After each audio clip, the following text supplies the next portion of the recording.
and welcome to the early morning Sunday show, the day that begins the week. Unless you're like Australia or Guam or something, then hey, I guess begins your work week. But hey, this today I had some brand new music here. I even have classic rock from the '60s, a couple albums. I know, shockaroo on this one. Some avant-garde jazz. That's kind of a shock too, I think. And some desert blues and some deep blues and just a career defining album. Let's just say that. So, welcome to the early morning Sunday show.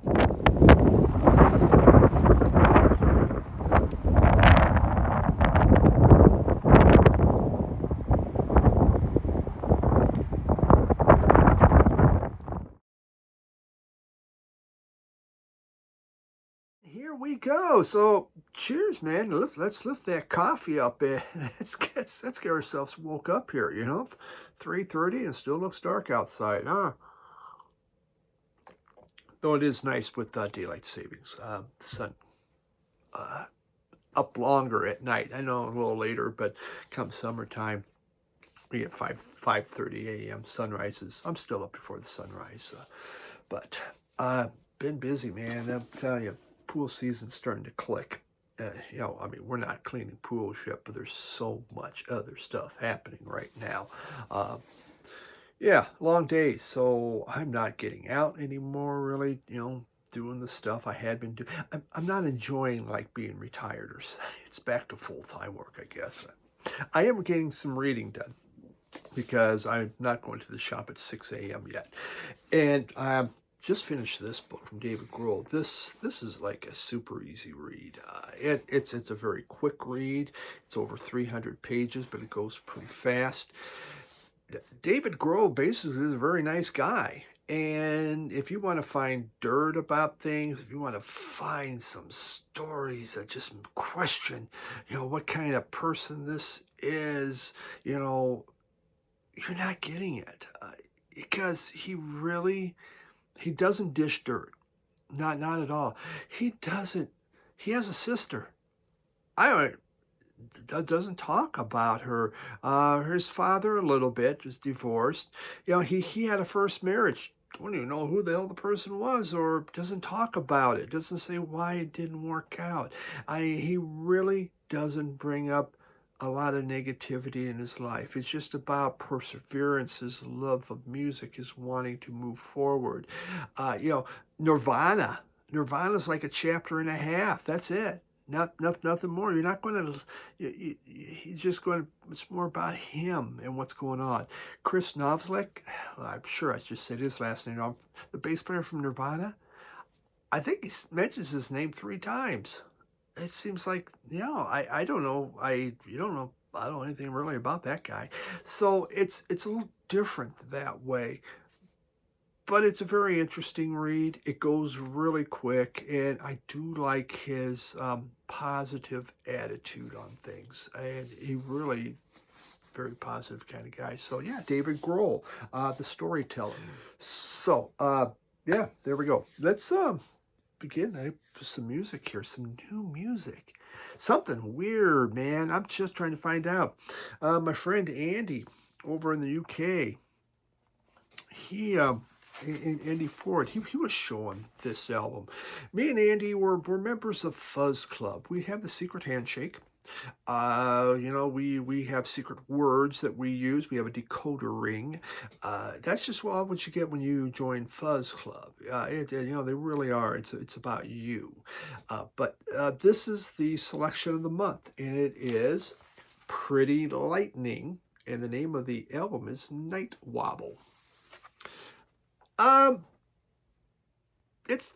We'll call this a grower, okay? I think that might be a good way to say, well, it's a grower, which means we're struggling. But look at that pink. My God, that's a pink on there. And we open that up. You can kind of see it's pretty trippy type of, there's a UFO and flashlights, and kind of tells you what you're getting here. The group's from Germany.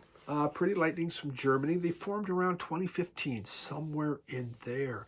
Kind of psych blues duo. This is a duo, though their video has 3 people. Uh, but whatever. This is their 6th album that they've done. This just came out this year, 2025. You could say their music basically is like a mix of Delta blues, krautrock, and psych rock. There's a fascinating mix, right? The music on this album, it's kind of I would say it's an immersive atmospheric soundscape with kind of down tempo, repetitive groove happening. If that helps you, okay? There, scratch your head on that one, all right?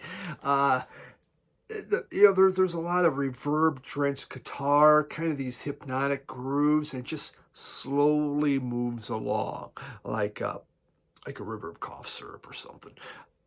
At times, there's a very sinister sound to the music, and it's almost like this would be, if David Lynch was still around making movies, great soundtrack. I mean, I'm sure he could use a lot of music out of this.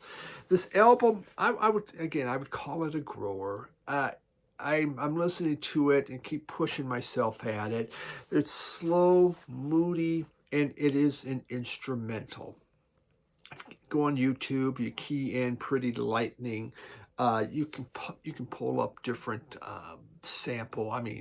videos from them, and obviously the album too. So Night Wobble by Pretty Lightning.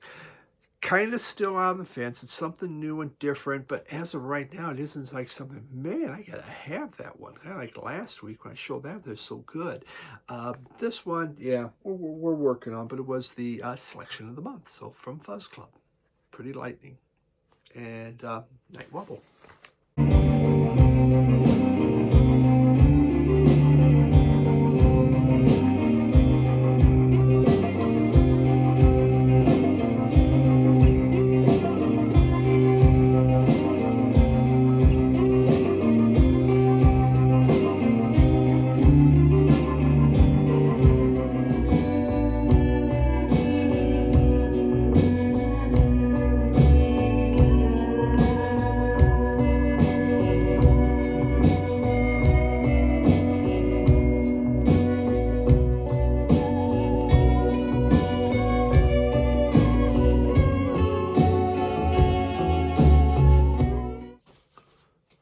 You want classic rock.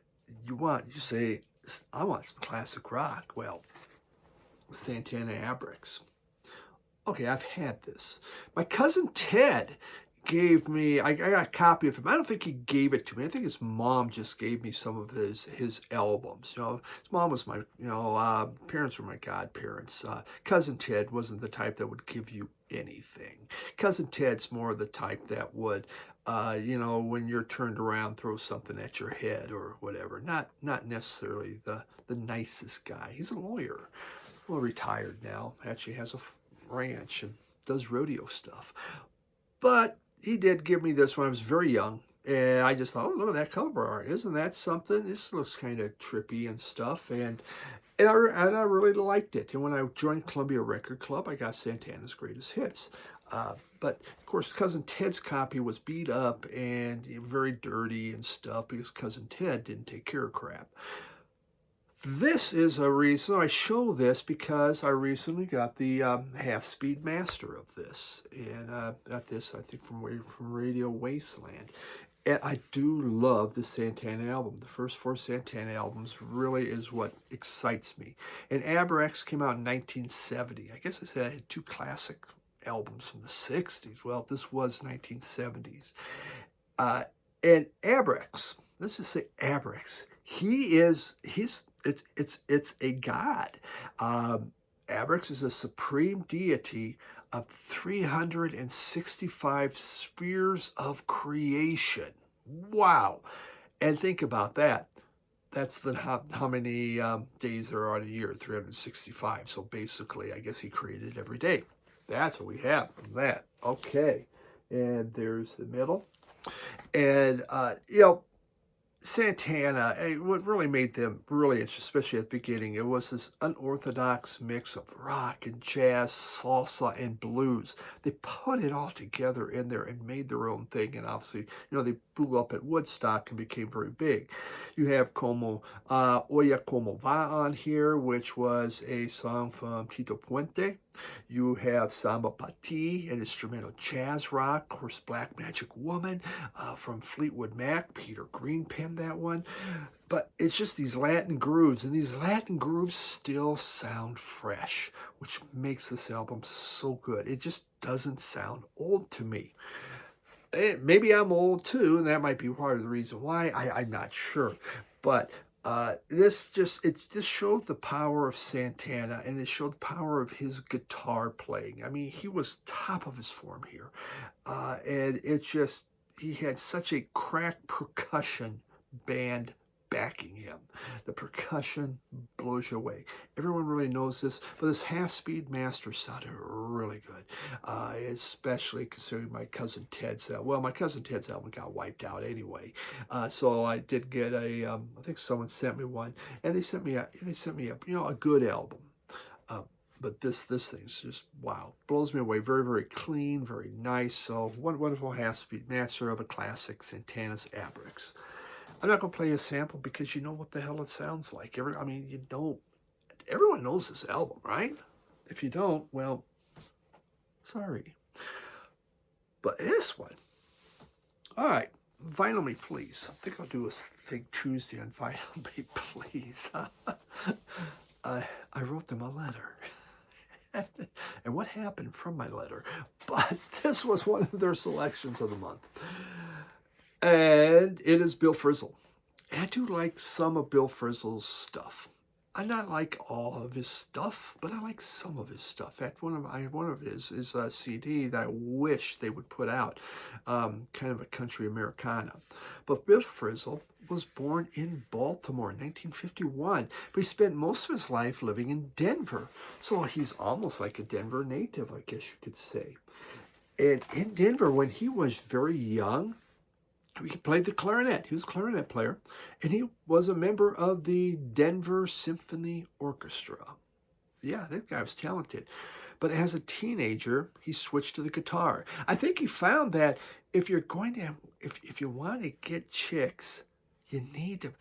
Clarinet's not doing it, buddy. It's just not. You need to go guitar route. Now, of course, by teenagers in the 60s, in the 50s, clarinet was still, hey, you're using that a lot. Dave Brubeck's, he had a clarinet in his band, but I digress. So, but he picked up the guitar. And he is an incredible guitar player, as anybody in jazz knows that. He definitely has a lot of talent. I think the vinyl in here is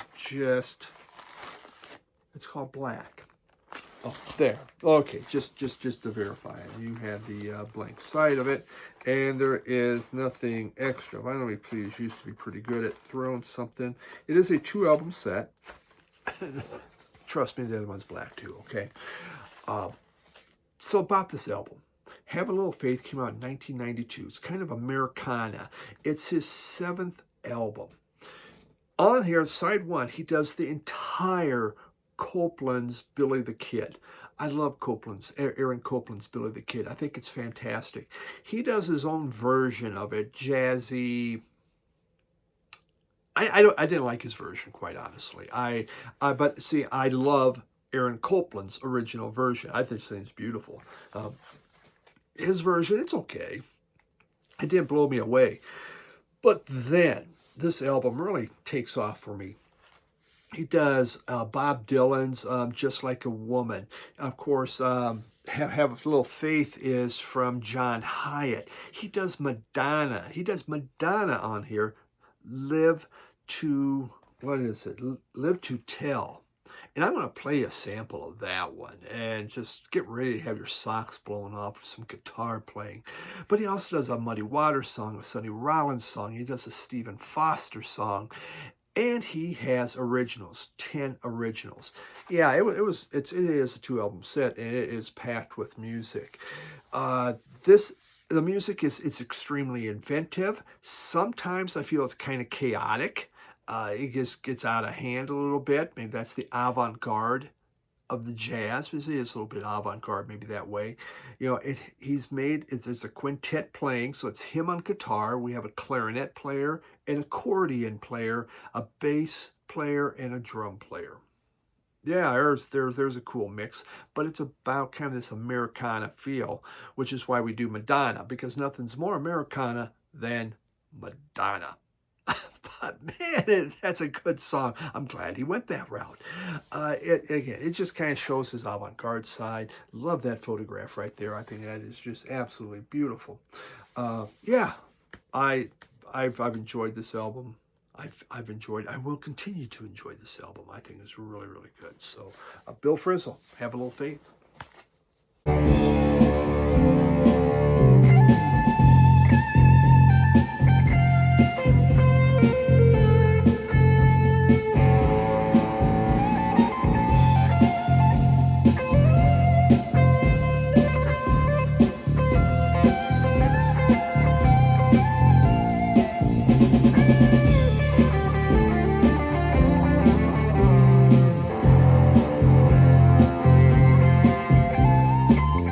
Down to the Desert Blues.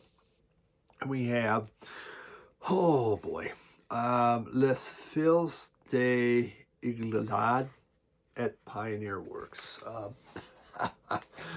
Yeah, there it is. Les Filets. That has to be a French word, obviously, because it won't come off my tongue. French refuses to come off my tongue. And Igledad, and it's at the Pioneer Works. So these are 3 touring women. And I remember this album came out. I thought about buying it. I didn't buy it, because you can only buy so much in life. Dave Local Bandography recently talked about these people again. They'd come to concert in North Carolina. He went to hear it, and he had a lot of video of it, and it was so very good. I really enjoyed that, and it made me think, okay, I really need to pick this up. So I did. So this group was founded by Feto Gali, Ghali, say it how you want. And she, she took her brother's guitar and learned how to play it. And we're talking in a terrain encampment where women didn't do that stuff. But she learned to play it, and her point was she wanted to show the power of women, that they could be innovative using musical instruments, and also using traditional touring music. So what did her dad think about his daughter playing guitar? Well, her dad said, you should be taking care of the cows, because that's what the women did. You take care of the cows. Cows are, you get more cows, you got the richer you are. It's all about cows. But she was set on playing guitar. It was just something so totally different. And she got 2 other women to come along. One other was a guitarist, and one does a drum. Now, the drum, basically, it's a mortar and pedestal with sheepskin on top of it. And it's this banging. And when you hear the sample, you're just going to hear that. It's just this constant banging, this throbbing that's happening. And, I mean, it moves the music. But the 3 women... Also, there's a 4th person, and it's Gali's brother who plays rhythm guitar. So she did bring him in. It was probably his guitar that got her started. And there you can see a picture of them. And we have traditional black vinyl. But this is nice. There's a lyric sheet, because they are singing. And so they did write the lyrics down so you could sing along. I would say that's probably terrain. Here's download. I haven't used it, so it should still be good. Give it a shot. If it isn't, well. So yeah, I thought that's actually pretty cool, man. I mean, I probably can pronounce any of this stuff anyway. So the music on here, it's the songs. They have this wonderful steady groove going. It's not La Madu Maktar, it's a little more subdued with that, but there is this a flurry of women's voices. It's kind of call and response on a lot of the music because they're taking a lot of the folk tunes and they're just electrifying them. And the songs are about love, meditation, and of family. That's what they do. They've toured, again, obviously they've been in the U.S., they've toured around, and she's done quite well. She's done so well that she bought more cows. Yeah, bought some cows, probably gave them to her dad. Says, there you go, Dad. I'll take care of my damn cows. So good for her. But yeah, it's really kind of cool. Again, a woman in Terang doing this, having a group is really incredible. But this is a great sounding album. For those that like desert blues and you like that groove that they get into and the guitar sound, you won't go wrong with that.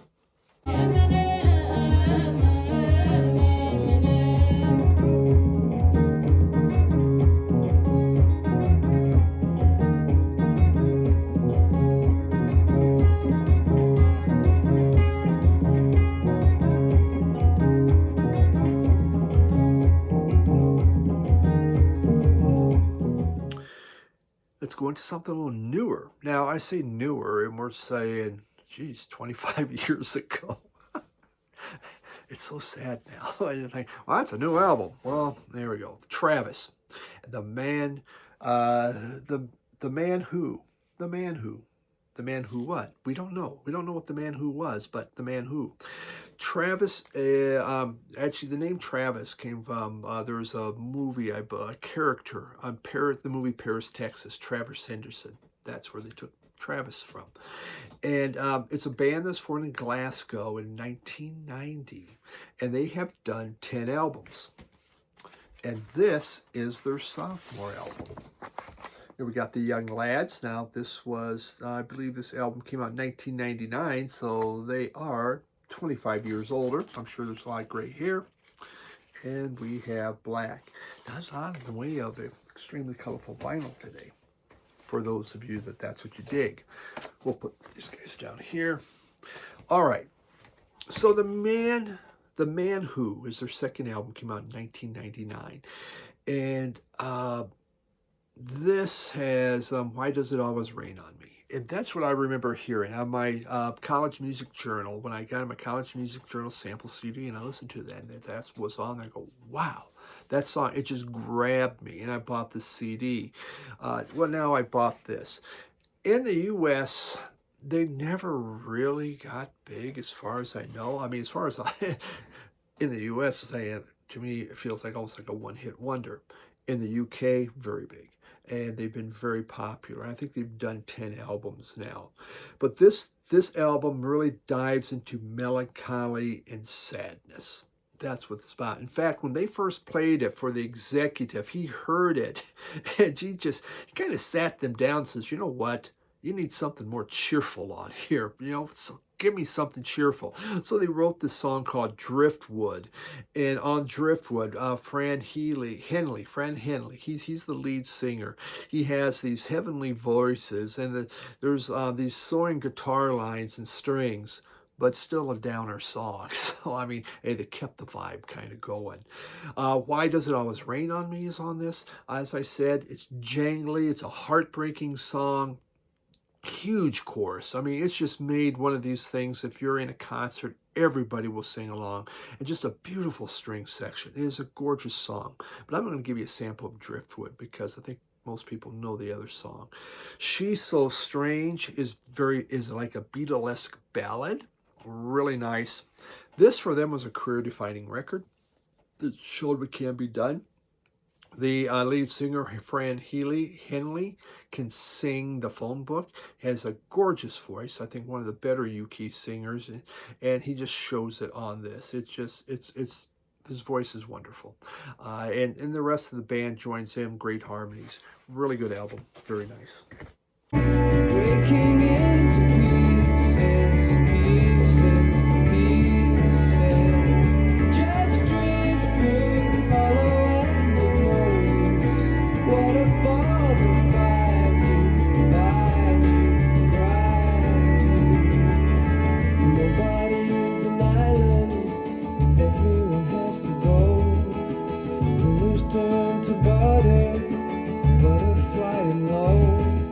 into Amboy Dukes.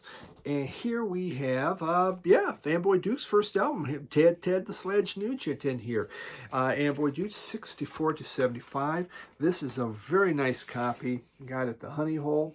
It's just extremely clean. It's just wonderful. You know, the album cover's not as clean, but the album is top notch. And, Amboy Dukes did 7 albums. Basically, they became Ted Nugent's backing band until 75. Then they were all gone. It was just a revolving cast of characters in the Amboy Dukes. On here, Steve Farmer, soon to be of Grand Funk, is on here. He co-wrote a lot of the songs with Ted Nugent on this album. This is just a cool, hard-rocking, it's like psychedelic of the Blues Magoos with Hendrix guitar riffs. That's what you get on here. They do covers like Baby Please Don't Go, and I'll play you a sample of the guitar, which is just incredibly good. I Feel Free from Cream is on here. I am there's a few other ones. Let's Get Stoned, but then there's like songs that they wrote. Down on Phillips Escalator is like from the Beatles' White Album. That is one trippy thing. Color is another really trippy one. I Feel Free, really trippy. I mean, this is very psychedelic, but hard rock. I mean, hard pounding rock, and really, this is very good. I've had a couple other Amboy Duke albums that were okay. I really like this one. So we're going to label it as my favorite. Journey to the Center of Your Mind, I think, is on the next album.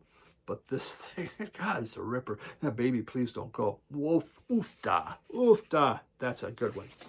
So there's that.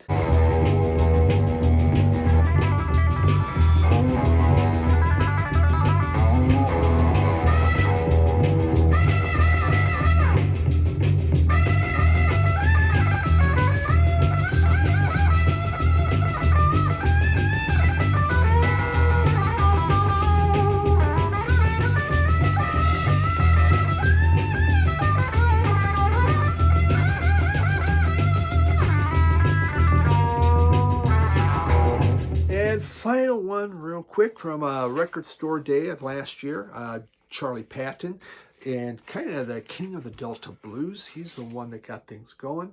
Not much in here. Charlie Patton, they believe he was born in 1891. No one really knows for sure. Died in 34. He was so popular down south that you actually had to schedule him to come into your plantation to play. He was that popular. Everyone loved him. You know, he played 19th century ballads. He played hillbilly songs, but he was just extremely popular.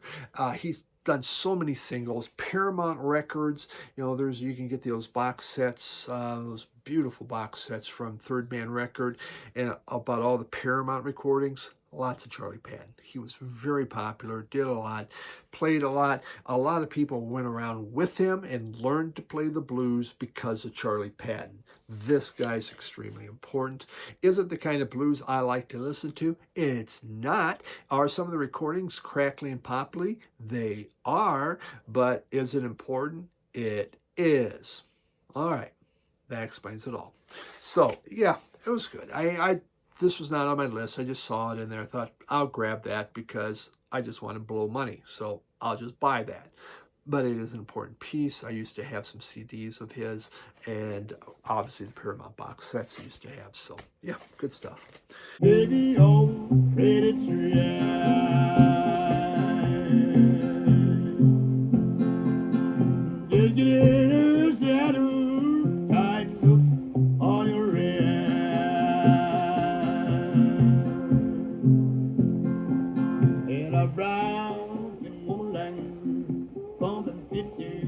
So that's what we got this week. All right, fantastic. Hope you enjoyed it. Check out my podcast, Two Guys Talking About Records. And I'm going to try and squeeze in. I haven't been to a record store in a number of weeks. I think I'm out of record store tours backed up even. Maybe I'll go to one. In fact, I have to travel down close to the Honey Hole to bring a part to a pool. Guess what? We'll see. Maybe we'll go to the Honey Hole. That's all I have, though. Everyone have yourself a great week. Again, Two Guys Talking About Records. Our podcast comes out on Sunday. Give that a shot on Radio Wasteland, Spotify, Iheart, Apple. Yeah. Thanks, everyone. Bye.